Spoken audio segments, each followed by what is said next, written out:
Attica, Attica. The children are learning to listen, they're learning to focus, and they're learning self-confidence. It brings tears to my eyes. I can't help it. It may not look like it on the surface, but the children in this Attica, Indiana classroom are getting an advanced education in geography, world culture, reading, and mathematics, all through learning how to play the violin. They are all the byproducts of the Attica Violin Program, a vision of Ann Harrison. With the violin project, what do we say to those children? Honey, if you can play the violin, reading certainly is no problem for you, or mathematics. If you can play the violin, you can do anything. Ann Harrison has spent a lifetime blending her passions for art, nature, and education. Ann's parents had attended IU, and her dad was a member of the Marching 100. She grew up in Fort Wayne, where her folks encouraged her to journey to Bloomington to share in similar exciting experiences on campus.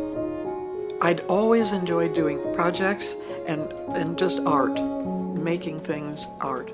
So, for lack of another idea, I wanted to be an art major, and the way I could take the most classes in art and art history was by being in education. Ann earned her bachelor's in education in 1967. It was at this time that she met and married Rusty Harrison, whose family had grown up in tiny Attica, Indiana. The couple eventually settled down in Rusty's hometown, where he went to work managing the family business. For more than a quarter century, Ann helped manage various areas of the company and raise a family. Her return to IU came when she received an invitation to help start the new Women's Philanthropy Council in 2010.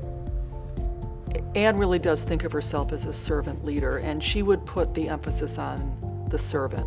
And she exemplifies that kind of caring spirit and that way in which she puts her whole self into what she does. When Rusty was serving in the military overseas, he developed an affinity for Japanese bamboo baskets. Once, when asked about a handful of baskets on display in their home, Ann was shocked to learn that for years Rusty had been secretly collecting about 60 pieces of this unusual art.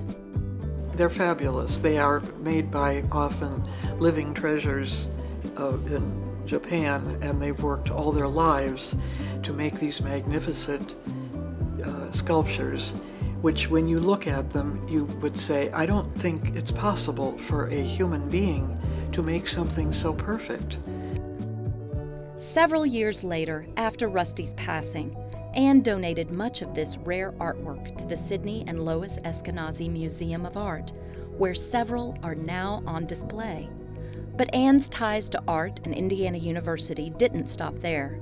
When members of the Jacobs School of Music encouraged her to visit a workshop that was teaching young children how to play the violin, Ann was intrigued.